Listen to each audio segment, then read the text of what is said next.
Close up short নীল T shirt পুরা খাইয়া দিছে রে। কে রে ভাই এটা?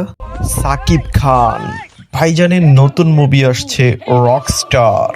হ্যাঁ চুলগুলো এত খাড়া খাড়া সজারুর মতন লাগছে। ওয়েট ভাইজানের গাড়ের মধ্যে কি জানি একটা দেখলাম 13 অন মানে কি ভাই বুঝলাম না। আপনারা বুঝে থাকলে কমেন্ট করে জানিয়ে দিন। হিসাব মিলান তাড়াতাড়ি, আর এদিকে আমি ভিডিও শুরু করি। মিউজিক মানে শুধু অ্যাকোস্টিক না। আমরা শুরুতেই দেখতে পাই ভাইজান ঘুম থেকে উঠছে, তারপর সজারু স্টাইলে কোথাও জানি বেরিয়ে যাচ্ছে, আর তার আগে 13.11 ডিগ্রি অ্যাঙ্গেলে বিড়ি ধরিয়ে নেওয়া যায়। More than life. এটাই হলো রকস্টার, হ্যাঁ a film by Sun Motion Picture Limited. Teaser ছিল 1 মিনিট 20 সেকেন্ডের, কিন্তু দুঃখের বিষয় হলো নায়িকাকে 1 সেকেন্ডের জন্য দেখানো হয়নি। তবে এই স্কিনটা একটু লক্ষ্য করুন, এখানে 3টা মেয়েকে দেখা যাচ্ছে।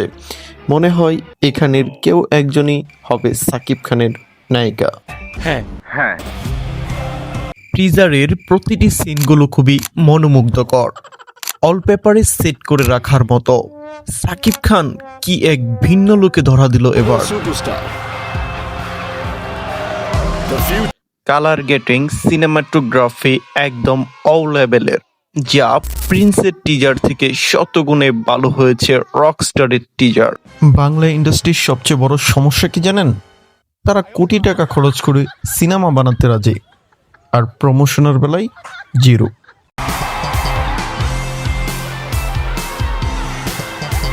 কি দেখাইলো রে ভাই, এটা সেই লাগতেছে একবারে সেই। ভাই রে ভাই, এ তো পুরো রেসিং কার, তারপরেই অ্যাক্সিডেন্ট, পুরো মাথা নষ্ট।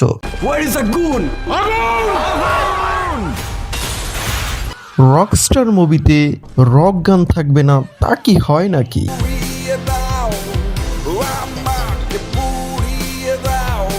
গানের কোনো আগামাতাও বুঝি নাই। যাই হোক, গানের কথা বাদ দেই।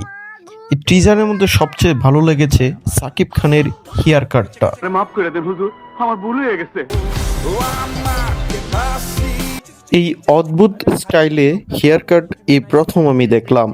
তবে যাই হোক, সাকিব খানকে একদম ওয়াও লাগছে। না ভাই, আপনাকে তো নেওয়া যাবে না, কারণ আমরা এখানেই ভিডিও শেষ করছি। ভিডিওটি তোমাদের কেমন লেগেছে কমেন্ট করে জানাতে বলো না। ভিডিওর কোন অংশটি তোমাদের বেশি ভালো লেগেছে সেটি কমেন্ট বক্সে জানিয়ে দিতে পারো। দেখা হবে নতুন কোনো ভিডিওতে। এই চ্যানেলের নতুন দর্শক হলে সাবস্ক্রাইব করে পাশে থাকো।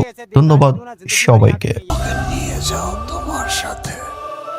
বললাম তো নিব না।